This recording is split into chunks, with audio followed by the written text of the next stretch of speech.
लहानपणापासून एक शब्द माझ्या कानावरती सारखा पडायचा, शेअर मार्केट. जसं मोठा होत गेलो तसं शेअर मार्केटबद्दल रुची वाढत गेली. मी स्वतः आर्ट्स बॅकग्राऊंडमधलं असल्यामुळे एक दिवस मी माझ्या कॉमर्स बॅकग्राऊंड असलेल्या फ्रेंड्सला विचारलं, अरे शेअर मार्केट म्हणजे नक्की असतं काय. त्यांच्याकडे जे काही थोडंफार नॉलेज होतं ते त्यांनी माझ्यावर शेअर केलं. माझ्यामध्ये अजूनही इंटरेस्ट वाढत गेला. तेव्हा मी डिसाईड केलं की मी जेव्हा मोठा होईल, जेव्हा मला जॉब लागेल, जेव्हा माझं इन्कम चालू होईल, तेव्हा मी नक्कीच शेअर मार्केटमध्ये इन्व्हेस्ट करेल. 2012-13 साली मला जॉब लागला, माझं इन्कम चालू झालं. मी शेअर मार्केटमध्ये इन्व्हेस्ट करायला स्टार्ट केलं. पण त्यामध्ये मी खूप मोठी चूक केली.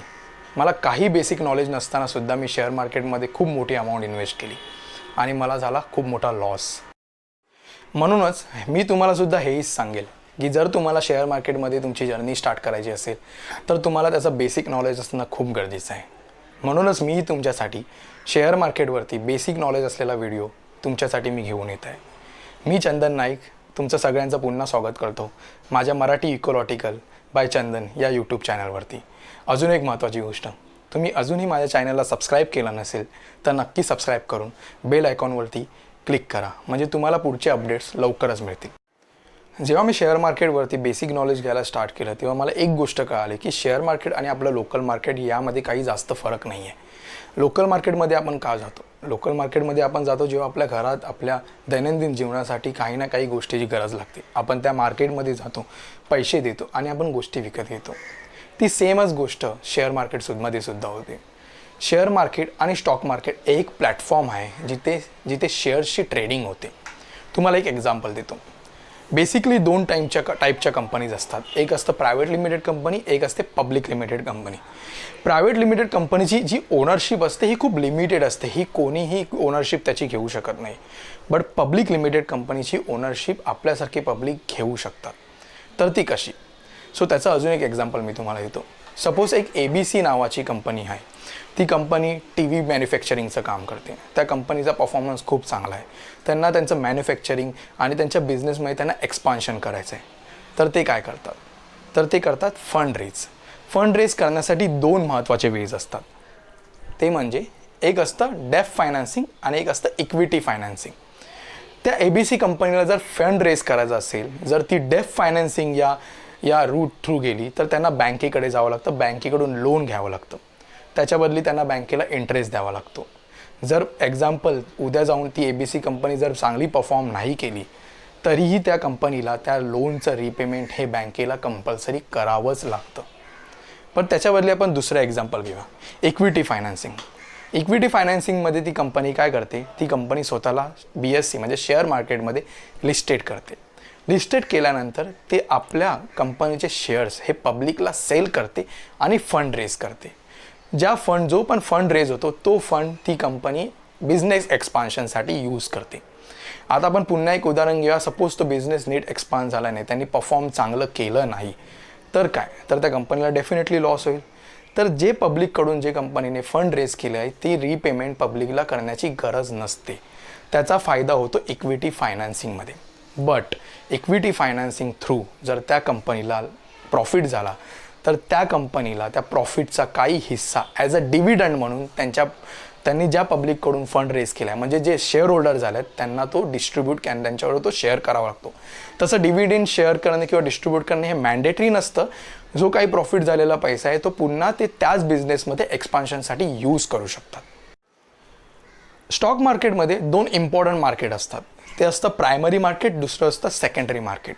आपण पहिली बघूया प्रायमरी मार्केटमध्ये एक्झॅक्टली काय होतं. एक एक्झाम्पल घेऊया, त्याच ABC कॉर्पोरेशनचं. ABC कॉर्पोरेशनने डिसाईड केलं की त्यांचा बिझनेस आता त्यांना एक्सपांड करायचा आहे, त्यांच्याकडे खूप ऑर्डर्स आहेत. तर ते फंड रेजसाठी इक्विटी फायनान्स हा ऑप्शन सिलेक्ट करतात. इक्विटी फायनान्स थ्रू जेव्हा जाताना त्यांना स्वतःला पहिली स्टॉक मार्केटमध्ये लिस्ट करून घ्यावं लागतं.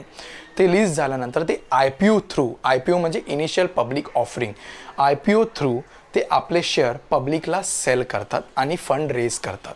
जो काही फंड रेज होतो तो डायरेक्टली जातो ABC कॉर्पोरेशनकडे एक्सपान्शन करण्यासाठी. IPOवरती मी लवकरच तुमच्यासाठी एक नवीन व्हिडिओ, इन डिटेल व्हिडिओ मी तुमच्यासाठी घेऊन येईल. सो तुम्हाला समजलं असेल की प्रायमरी मार्केटमध्ये जो फंड रेज होतो तो डायरेक्टली जातो कंपनीकडे एक्सपान्शनसाठी.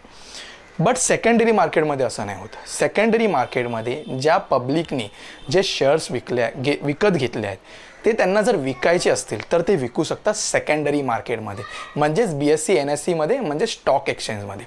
ते काय करतात, ते स्वतःचे शेअर विकतात कोणत्या तरी दुसऱ्या पर्सनला, त्याच्याकडून ते पैसे घेतात आणि ते शेअर त्या पर्सनला ट्रान्सफर होतात.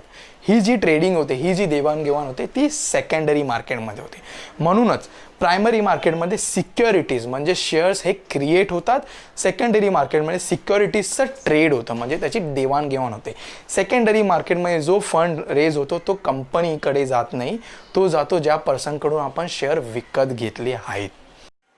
तुम्ही पाहिलं असेल मोस्टली शेअर्सच्या प्राईस हाय असतं, लो असतं. हाय गेल्यात, लो गेल्यात, वाढल्यात, कमी झाल्या. हे का होतं? हे बेसिकली होतं जेव्हा सेलर्स, लेट्स से आपण एक एक्झाम्पल घेऊया. शेअर्सची प्राईस खूप हाय झाली आहे. शेअर्सची प्राईस का हाय झाली आहे? बिकॉज त्या शेअर्सची डिमांड मार्केटमध्ये खूप जास्त आहे. डिमांड केव्हा जास्त असते? जेव्हा सेलर कमी असतात आणि बायर जास्त असतात. दुसरं एक्झाम्पल आहे, सपोज शेअर्सची प्राईस लो झाली आहे. लो का कमी झाली आहे? बिकॉज डिमांड कमी आहे, त्याच्यामध्ये सेलर जास्त आहेत आणि बायर कमी आहे. सो या गोष्टीमुळे शेअर मार्केटमध्ये शेअर्सच्या प्राईस वर खाली होत असतात. तुम्हाला एक महत्त्वाची अजून एक गोष्ट सांगायची, हे आहेत शेअर मार्केटचे की हायलाइट्स म्हणजे काय? आपल्या शेअर मार्केटचे 2 इम्पॉर्टंट स्टॉक एक्सचेंज आहेत. ते आहे BSE आणि NSE. पहिले आपण बघूया BSE म्हणजे बॉम्बे स्टॉक एक्सचेंज. तुम्हाला इकडे एक महत्त्वाची गोष्ट मला सांगायला आवडेल की बॉम्बे स्टॉक एक्सचेंज ही फक्त इंडियातली नाही तर एशियातली सगळ्यात जुनी स्टॉक एक्सचेंज आहे, जी इस्टॅब्लिश झाली आहे 1875ला. Bombay stock एक्सचेंजचं important index J आहे ते आहे सेन्सेक्स हे बॉम्बे स्टॉक एक्सचेंजचं इम्पॉर्टंट इंडेक्स आहे.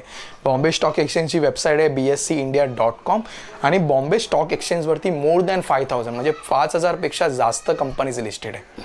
आता बघूया NSE stands for national stock exchange. NSE establish झाली आहे 1992ला. NSEचं इंडेक्स आहे निफ्टी 50 आणि NSEची वेबसाईट आहे NSEindia.com. नॅशनल स्टॉक एक्सचेंजवरती 1600पेक्षा जास्त कंपनी लिस्टेड आहेत आणि महत्त्वाचं म्हणजे या दोन्हीही मुंबईत सेटल्ड आहेत. स्टॉक मार्केटमध्ये हजारो कंपनीज लिस्टेड आहेत आणि त्या हजारो कंपनीजमध्ये लाखो करोडो इन्व्हेस्टर्स असतात. तर त्या हजारो कंपनीजला ट्रॅक करणं खूप डिफिकल्ट असतं. म्हणूनच स्टॉक मार्केटमध्ये त्यांनी इंडायसेस क्रिएट केले असतात, ज्यामध्ये 2 इम्पॉर्टंट इंडायसेस तुम्हाला माहिती असेल, सेन्सेक्स आणि निफ्टी. या 2 गोष्टी डेफिनेटली तुम्ही तुमच्या लाईफमध्ये ऐकल्याच असतील, पण तुम्हाला माहिती नसेल की सेन्सेक्स आणि निफ्टी म्हणजे काय. सेन्सेक्स, जसं मी पहिल्या स्लाईडमध्ये सांगितलं होतं की सेन्सेक्स हा BSEचा इंडेक्स आहे, निफ्टी हा NSEचा इंडेक्स आहे.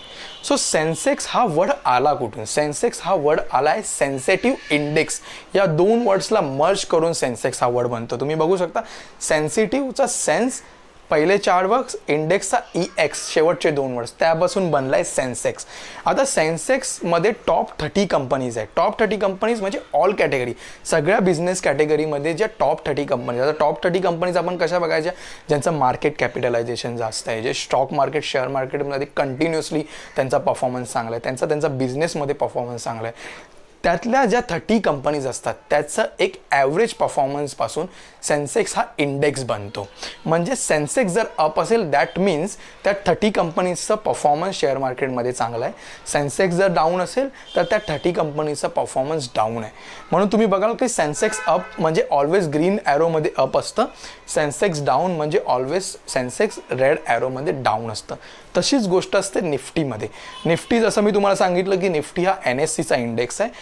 निफ्टी हा वर्ड आला कुठून? निफ्टी हा वर्ड आला नॅशनल 50 या 2 वर्ड्सला मर्ज केलं तर निफ्टी हा वर्ड्स बनलेला आहे. जसं BSEमध्ये 30 कंपनीज होत्या, टॉप 30 कंपनी, तशाच NSEमध्ये टॉप 50 कंपनी असतात. सेम निफ्टी जेव्हा अप असते तेव्हा ग्रीन ॲरोमध्ये निफ्टी अप असते, निफ्टी जेव्हा डाऊन असते तेव्हा रेड ॲरोमध्ये डाऊन असते. इथे एक महत्त्वाची गोष्ट तुम्हाला सांगायला आवडेल की जेव्हा पण आपण डॉक्टरकडे जातो, डॉक्टर आपल्याला ब्लड टेस्ट करायला सांगतो. ब्लड रिपोर्ट आल्यानंतर ब्लड रिपोर्ट आपल्याला हेल्थ सांगते की आपली हेल्थ व्यवस्थित आहे की नीट नाही आहे. तसंच सेन्सेक्स आणि निफ्टी हे स्टॉक मार्केटचे रिपोर्ट्स आहे. या सेन्सेक्स आणि निफ्टीवरती स्टॉक मार्केटची हेल्थ आपल्याला समजते. सेन्सेक्स आणि निफ्टी याच इंडेक्सप्रमाणे तुम्हाला सपोज आणखी काही इन डिटेल इंडेक्स हवे असतील तर तुम्हाला BSE आणि NSCवरती सेक्टोरियल इंडायसेस मिळतात. म्हणजे काय, लेट्स से एक्झाम्पल तुम्हाला तुम्ही बँकिंग या सेक्टरमध्ये इन्व्हेस्ट केलं असेल आणि जर तुम्हाला बँकिंग या सेक्टरचं जर इंडेक्स बघायचं असेल तर तुम्हाला BSEवरती BSE बँकेक्स आणि NSC बँक निफ्टी या तुम्हाला इंडेक्स मिळतील. म्हणजे मला सांगायचं उद्दिष्ट हे आहे की तुम्हाला सेक्टर वाईज सपोज जर इंडेक्स बघायचे असतील, सेन्सेक्स आणि निफ्टी तर टॉप 30 आणि टॉप 50 कंपनीजचं झालं, पण तुम्हाला सेक्टर वाईज जर इंडेक्स बघायचे असतील तर तुम्हाला सेक्टर वाईज इंडेक्ससुद्धा अवेलेबल असतात NSE आणि BSEच्या वेबसाईटवरती. जसं मी सांगितलं की बँकिंग सेक्टरसाठी BSE बँकसेक्स आहे, स्मॉल कॅप आणि मिड कॅप कंपनी असतील तर त्याचेसुद्धा इंडेक्सेस तुम्हाला मिळतील. अजून सपोज तुम्ही IT सेक्टरमध्ये इन्व्हेस्ट केलं असेल आणि तुम्हाला IT सेक्टरचं इंडेक्स बघायचं असेल तर BSE IT आहे, FMCG आहे, BSE FMCG, फार्मा कंपनीजमध्ये इन्व्हेस्ट केलं असेल आणि फार्माचे इंडेक्स जर तुम्हाला बघायचे असेल तर तुम्हाला निफ्टी फार्मा या इंडेक्सला बघता येतं. इथे मी तुम्हाला महत्त्वाची गोष्ट सांगेल, भले तुम्हाला सेन्सेक्स आणि निफ्टी कसं कॅल्क्युलेट होतं हे माहिती नसेल, बट सेन्सेक्स आणि निफ्टीला ट्रॅक करणं हे खूप जरुरी आहे जर तुम्हाला शेअर मार्केटमध्ये सस्टेन करायचं असेल तर, बिकॉज शेअर मार्केटची हेल्थ या 2 इंडेक्सवरती खूप डिपेंड असते. त्याचबरोबर सेन्सेक्स आणि निफ्टी हे कॅल्क्युलेट एक्झॅक्टली कसं होतं. सो सेन्सेक्स आणि निफ्टी हे कॅल्क्युलेट होतं फ्री फॉर ऑल मार्केट कॅपिटलायझेशनवरती. ह्याच्यावरती इन डिटेल व्हिडिओ मी नक्कीच तुमच्यासाठी लवकर घेऊन येईल. सेन्सेक्स हा 30 कंपनीजच्या मार्केट कॅपिटलायझेशनचा वेटेज ॲव्हरेज असतं आणि निफ्टी हा 50 कंपनीजच्या मार्केट कॅपिटलायझेशनचं वेटेज ॲव्हरेज असतं. हे झालं बेसिक नॉलेज शेअर मार्केटबद्दल. आता तुम्ही डिसाईड कराल हा व्हिडिओ पाहून की मला लवकरच ट्रेडिंग अकाउंट ओपन केलं पाहिजे. त्याच्यासाठी तुम्ही काय कराल, तुम्ही कोणत्याही ब्रोकरेजला कॉन्टॅक्ट करू शकता, जसं की शेरखान आहे, झिरोदा आहे, त्याच्यानंतर एंजल ब्रोकिंग आहे, किंवा आपल्या नॅशनलाइज बँकेचे सुद्धा ब्रोकिंग फर्म असतात. त्यांना तुम्ही कॉन्टॅक्ट करून तुम्हाला पहिलं मॅन्डेटरी डीमॅट अकाउंट आणि ट्रेडिंग अकाउंट ओपन करावं लागतं. डीमॅट अकाउंट हे असतं ज्या अकाउंटमध्ये तुमचे शेअर असतात आणि ट्रेडिंग अकाउंट आपल्याला यूज होतं त्या शेअर्सची ट्रेडिंग करण्यासाठी. सो डीमॅट आणि ट्रेडिंग अकाउंट असणे मॅन्डेटरी आहे, त्याच्याशिवाय तुम्ही शेअर मार्केटमध्ये खेळू शकत नाही. सो ही गोष्ट तुम्ही लवकरात लवकर पहिली करून घ्यावी. मी तुम्हाला बेसिक नॉलेज तर दिलंच आहे. लवकरच तुम्ही शेअर मार्केटमध्ये इन्व्हेस्ट करायला चालू करा, लवकरच तुम्ही शेअर मार्केटमध्ये ट्रेडिंग चालू करा. त्याच्यासाठी माझ्याकडून तुम्हाला ऑल द बेस्ट. आणि हा व्हिडिओ जर तुम्हाला आवडला असेल तर नक्कीच शेअर करा, लाईक करा आणि माझं इकोलॉटिकल बाय चंदन या चॅनलला सबस्क्राईब केलं नसेल तर सबस्क्राईब करा.